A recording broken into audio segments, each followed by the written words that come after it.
مولاي صل وسلم دائما أبدا على حبيبك خير الخلق كلهم مولاي صل وسلم دائما أبدا على حبيبك خير الخلق كلهم محمد سيد الكونين والثقلين محمد.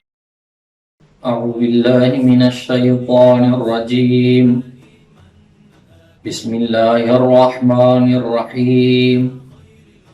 الحمد لله رب العالمين وصلى الله على محمد وآله الطيبين الطاهرين المعصومين واللعنة الدائمة على أعدائهم أجمعين من يوم ظلمهم إلى قيام يوم الدين. أما بعد فقد قال الله تبارك وتعالى في كتابه المجيد: فأعوذ بالله من الشيطان الرجيم. بسم الله الرحمن الرحيم. يا أيها الذين آمنوا توبوا إلى الله توبة نصوحا عسى ربكم أن يكفر عنكم سيئاتكم. ناظرین گرامی، خداوند عز و جل آپ تمام مومنین کے عبادات کو، تلاوتوں کو اپنی بارگاہ میں شرف قبولیت عنایت عطا فرمائے. آج کے میرے درس کا موضوع قرآن میں اسباب مغفرت کیا ہے. قرآن کی نظر سے وہ اسباب کہ جن کے ذریعے سے ہم مغفرت الہی کو حاصل کر سکتے ہیں. کافی سارے اسباب بیان کیے گئے ہیں، لیکن میرا دل چاہتا ہے ان میں سے چند اسباب کی طرف قرآن کی آیات کے صورت میں آپ ناظرین گرامی تک اس میسج کو پہنچاؤں. اسی مناسبت سے سورہ مبارکہ تحریم کی 8 نمبر آیت کے پڑھنے کا شرف حاصل کیا ہے. اے وہ جو ایمان لائے، خدا کی طرف توبہ کا راستہ اختیار کرو.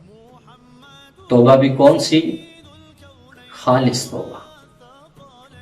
امید ہے تمہارا رب تمہارے گناہوں کو معاف فرمائے. اس آیے کریمہ میں توبہ کی طرف رغبت دلائی گئی ہے، یا یوں کہوں اسباب مغفرت میں سے پہلا سبب توبہ ہے. اور یہ توبہ فقط زبان سے استغفر اللہ کہنے کا مطلب نہیں ہے. ایسی توبہ جو سچی توبہ ہو. جس طرح سے ہمیں ایک واقعہ ملتا ہے امیر المؤمنین کے زمانے کا کہ مولا کے حضور میں ایک شخص نے استغفر اللہ کہا. مولا نے کہا تیری ماں تیرے غم میں بیٹھے. معصوم کی زبان سے ان الفاظ کا نکلنا کوئی کم بات نہیں ہے. وہ پریشان ہو گیا، کہا مولا کیا مطلب؟ مولا فرماتے تجھے آداب اور شرائط استغفار اور توبہ معلوم ہے؟ مولا آپ فرمائیے. مولا فرماتے ہیں سب سے پہلے اپنے ماضی میں کیے ہوئے گناہوں پر نادم اور پشیمان. دوسری بات، جو گناہ کیے ہیں اگر کسی کا حق کھایا ہے تو وہ حق اس تک واپس پہنچاؤ. ہمارے معاشرے میں کیا ہوتا ہے، ہم استغفار تو کرتے ہیں، کسی کا حق ہمارے پاس موجود ہے اور ہم استغفار کر رہے ہیں تو اس استغفار کا کوئی فائدہ نہیں. حقیقت میں استغفار یہ ہے جس کا حق تمہارے پاس موجود ہے وہ حق صاحب حق تک پہنچاؤ، اس کے بعد استغفار کرو، اس کے بعد توبہ طلب ہو خدا کی بارگاہ میں۔ مولانا نے اسی نقطے کی طرف اشارہ کیا ہے، اگر کسی کا حق ہے تمہارے پاس، پہلے اس کا حق اس تک پہنچاؤ، ماضی کے جو گناہ کیے ہوئے اس پر نادم اور پشیمان ہو، اور جن گناہوں سے اگر مال حرام سے تمہارا گوشت بنا ہے، اتنی خدا کی عبادت کرو کہ وہ گوشت جو حرام مال سے بنا ہے وہ گل جائے، وہ ختم ہو جائے۔ خوب، اس توبہ کا فائدہ کیا ہے؟ اسی آیت میں بتایا گیا ہے کہ اگر تم توبہ کرو گے تو خدا تمہاری مغفرت کرے گا، تمہارے گناہوں کو معاف کرے گا۔ بس پہلا سبب توبہ ہے، وہ بھی سچے دل سے بندہ توبہ کرے۔ ہم اگر دعائے کمیل کی طرف بھی ہم نظر کرتے ہیں تو ہمیں بہت ساری ایسی نعمات ملتی ہیں کہ جن میں رکاوٹ گناہ بتایا گیا ہے۔ اللہم اغفر لی الذنوب التی تنزل البلاء، اللہم اغفر لی الذنوب التی تحبس الدعاء۔ پروردگارہ میرے وہ گناہ معاف فرما جو دعاؤں کو اپنا قیدی بنا دیتے، میرے وہ گناہ معاف فرما جو بلاؤں کے نازل ہونے کے سبب بنتے ہیں۔ بہت سارے ایسے گناہ ہیں۔ ہمارے یہاں کیا ہوتا ہے، اگر کسی مشکل میں پھنستے ہیں تو عامل کے پاس بھاگتے ہیں کہ بھائی عامل کوئی تعویذ لکھ کے دو، کسی روحانی کی طرف بھاگتے ہیں کوئی ورد بتاؤ۔ یہ ورد اور یہ تمام چیزیں بعد میں ہیں، پہلے جو گناہ کیے ہیں گناہوں سے توبہ طلب ہو، خدا کی بارگاہ میں استغفار کرو۔ اگر استغفار کرو گے، بہت سارے ایسے گناہ ہیں جو رزق میں کمی کے باعث بن جاتے ہیں، بہت سارے ایسے گناہ ہیں جو اولاد نہ ہونے کے اسباب میں سے شمار کیا جاتا ہے، جو نعمتوں کے نازل ہونے میں رکاوٹ بنتے ہیں۔ بس پہلا سبب توبہ ایک ایسی چیز ہے کہ جس کے ذریعے سے بندہ خدا کی مغفرت کو حاصل کر سکتا ہے۔ اگر خدا کی مغفرت بندے کو مل جائے تو بہت ساری ایسی نعمات ہیں جو بندے کو مل سکتی ہیں۔ دوسرا سبب جو قرآن میں بتایا گیا ہے وہ قرضہ دینا ہے، قرض حسنہ۔ ان تقرض اللہ قرضا حسنا، اگر تم خدا کی راہ میں یا خدا کو قرض حسنہ دیتے ہو تو خدا تمہاری نعمات میں اضافہ کرتا ہے۔ اور اسی آیت کے ادامے میں ملتا ہے خدا تمہارے گناہوں کو معاف کرتا ہے۔ آج کل کے ان حالات میں پوری دنیا میں اس کورونا وائرس نے تباہی مچائی ہوئی ہے، ہر ایک پریشان نظر آ رہا ہے۔ اس وقت اگر تم کسی کو خدا کی خاطر مدد نہیں کر سکتے تو کم از کم خدا کی خاطر اس کو قرضہ دو، قرضے کی صورت میں اس کے تعاون کرو۔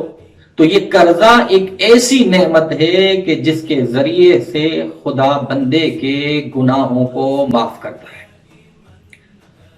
دوسرا سبب، تیسرا سبب خدا کی راہ میں انفاق کرنا۔ خوب، انفاق بھی کیسا؟ مخفی خرچہ کرنا۔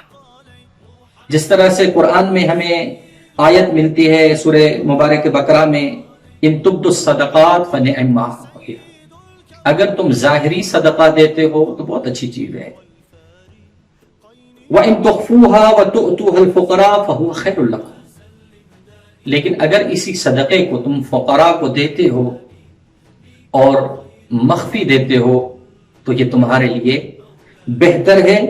اور یہی خدا کے راہ میں جو انفاق ہے، وَيُكَفِّرْ عَنْكُمْ مِنْ سَيِّئَاتِكُمْ، خداوند تبارک و تعالی اسی مخفی انفاق کے ذریعے سے تمہارے گناہوں کو معاف کرتا ہے۔ اہل بیت کی سیرت بھی عزیزان گرامی، ناظرین گرامی یہی رہی ہے۔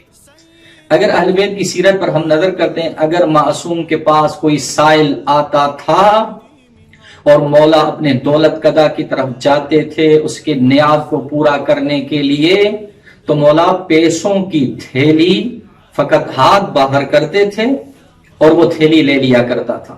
جب صحابہ کرام سوال کرتے تھے مولا پہلے آپ سامنے تشریف فرما تھے، اس کے بعد آپ گھر گئے، خالی آپ کا ہاتھ ظاہر ہوا اور وہ سائل اس تھیلی کو لے کر چلا گیا۔ مولا فرماتے تھے میں عطا کرتے وقت نہیں چاہتا تھا سائل کے پشیمان اور شرمندہ چہرے پر نظر کریں۔ ہمارے معاشرے میں کیا ہے؟ اگر ہمارے معاشرے میں دیکھا جائے 1 کلو کوئی آٹا دے رہا ہے 10 بندے دینے کے لیے ہیں، ویڈیو کا بندوبست کیا جاتا ہے، کیمرہ کا بندوبست کیا جاتا ہے، دنیا کو دکھایا جاتا ہے، جبکہ اگر اسی قرآن کی آیت کے روح سے اور اہل بیت کی سیرت سے دیکھا جائے، اگر مخفی کرو گے یہ کام، خدا کی راہ میں خرچہ کرو گے مخفی، تو خدا تمہارے گناہوں کو بخش دیتا ہے۔